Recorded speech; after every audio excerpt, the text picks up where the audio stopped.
2015 m. lapkričio, gruodžio mėnesiais ir 2016 m. vasario mėnesį vyko projekto Pažangios Norvegijos karalystės patirties socialinės rūpybos ir sveikatos apsaugos srityse perdavimas siekiant Lietuvos visuomenės gerovės partnerių delegacijų pažintiniai vizitai Norvegijos Lesė mieste. Vizitų tikslas – perimti gerosios patirties pavyzdžius iš Norvegijos sveikatos apsaugos institucijų ir stiprinti bendradarbiavimą su sveikatos apsaugos bei socialinės paslaugas teikiančiomis institucijomis. Lankantis Lesė savivaldybėje, vizito dalyviai pirmiausia susitiko su pačios savivaldybės aukščiausiais vadovais, kurie pristatė pagrindines Norvegijos sveikatos sistemas ir įstaigas, supažindino su vykdomais projektais ir ateities veikla.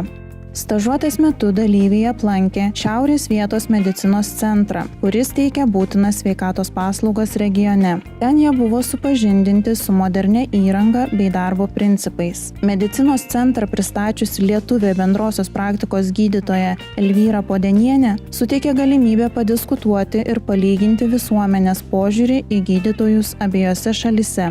Lietuvos savivaldybių atstovai apsilankė ir senjorų centre. Stažuotės dalyviams didelį įspūdį paliko Lesė senjorų centro suteikiamas 2 kambarių būstas, didelės ir patogios erdvės, galimybė užsiimti įvairia veikla bei glaudus centro bendradarbiavimas su netoli esančia mokykla bei vaikų darželiu.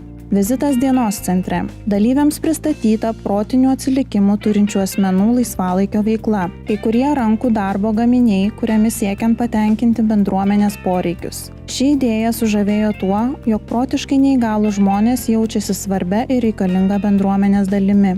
Vizito metu dalyviai lankėsi Lesė priežiūros centre. Priežiūros centre priimami asmenys, kurie neprivalo gulėti ligoninėje, tačiau dar nėra pasiruošę grįžti į namus. Savivaldybių atstovai taip pat aplankė Dovre vietos medicinos centrą. Medicinos centre dirbanti lietuvė bendrosios praktikos gydytoja Eglė Bačytė pristatė centro teikiamas paslaugas. Lesė vietos medicinos centre dalyviai apžiūrėjo įsikūrusi pirmosios pagalbos skyrių, tyrimų laboratoriją, greitosios pagalbos automobilius, turėjo galimybę pabendrauti su vietos bendrosios praktikos gydytojais.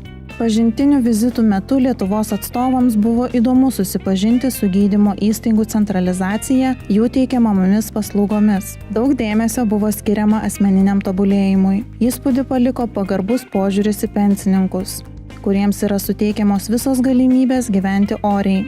Taip pat buvo malonu matyti, kaip yra rūpinamasi neįgaliųjų integracija į visuomenę ir užimtumo skatinimu.